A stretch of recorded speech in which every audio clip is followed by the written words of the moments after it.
Today, I'm gonna talk about what to look for when touring a house.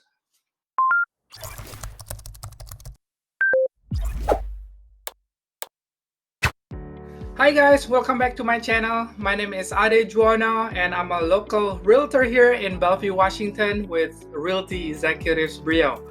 And if this is your first time here, please hit that subscribe button. If this is not your first time, thank you for watching. Welcome back.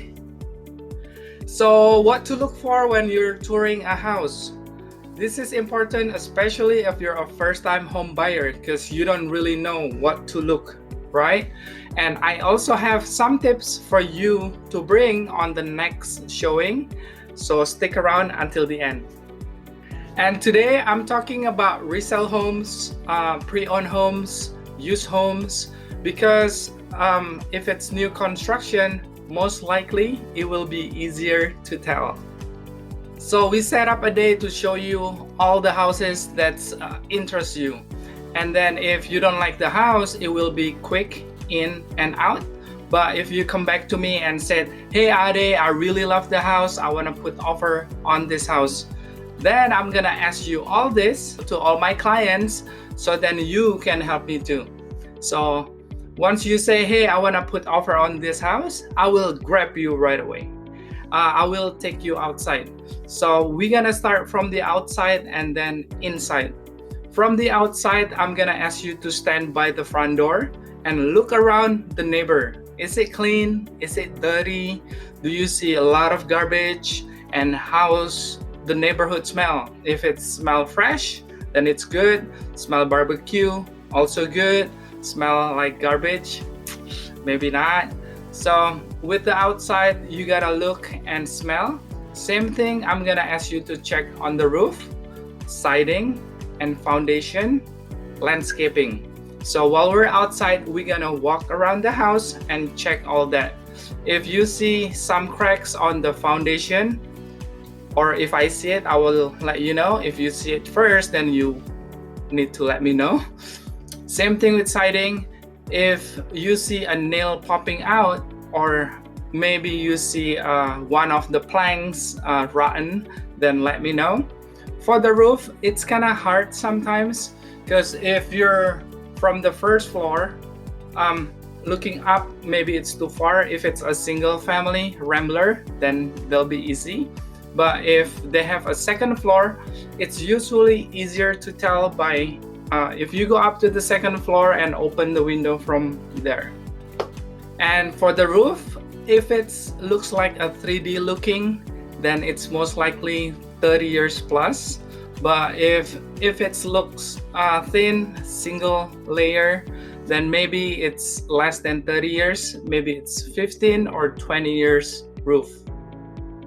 And for siding, if you see the whole side it's warping, or the whole side is all the nails popping out, that can be a problem.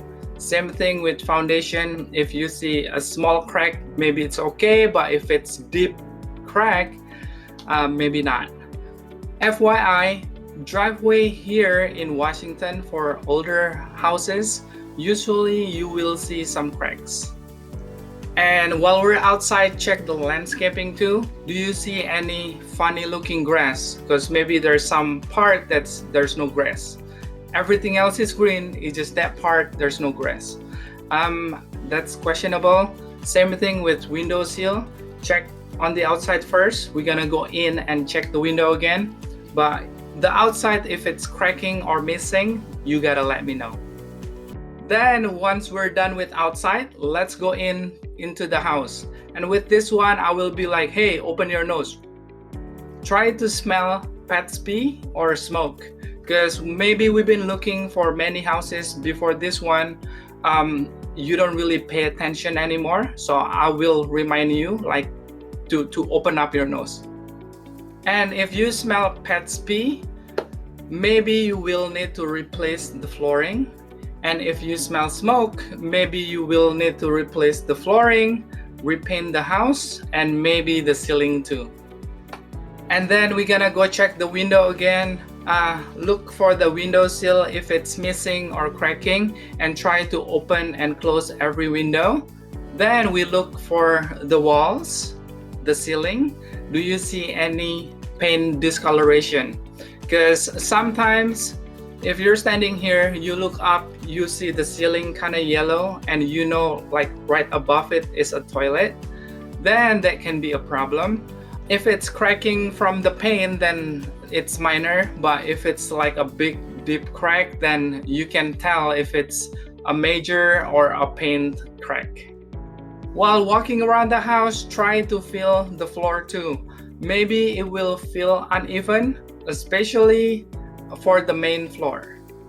So now we're in the kitchen. With the kitchen, you can kind of tell right away if the appliances is it newer or older, right? But try to turn on everything, the stove, the fan, the oven, the water, the sink water. Try to turn on everything just to make sure everything is working. And always open the cabinet under the sink, so that way you can have a look and a sniff. Because usually if something wrong, that cabinet under the sink, people usually forget about it. So with me, I'll be like, hey, would you please open that up, have a look and a sniff, and or maybe I'll do it while you're right behind me. And also look if there's any leaking, any faucet leaking, whether it's in the kitchen or in the bath. So now we're done with the kitchen. Let's go to the garage. In the garage, you will most likely see water heater, HVAC, and electrical panels. With water heater and HVAC, usually they will have a date, a sticker from the last service. For electrical box, we're just gonna open them and see if there's a lot of exposed wiring, or does it look like it's installed properly. But don't touch anything because we're not electrician unless you are, but I don't want to touch it. So now the garage is done, so let's go back in and check the bedrooms. With the bedrooms, just make sure all the door is open and closed properly. Same thing with the closet door. And if the bedroom have bath, we gotta go in and check all the drawers. Does it work properly? Water leakage, shower maybe. So we gotta go in and check all that again. Okay, I think we're done with the house. If I missed something, just put a comment down below. This is the tips for you to bring when you're touring a house next time. Tip number 1, bring a note of your own furniture size that you want to bring. Tip number 2, bring measure tape. So that way you will know exactly how the furniture will fit into the new home. Because sometimes the house is staged. When it's staged, the stager know if the room is small, they will put a smaller furniture. And then at that time, if you don't bring measure tape, you'll be like, oh, I think this is enough, big enough.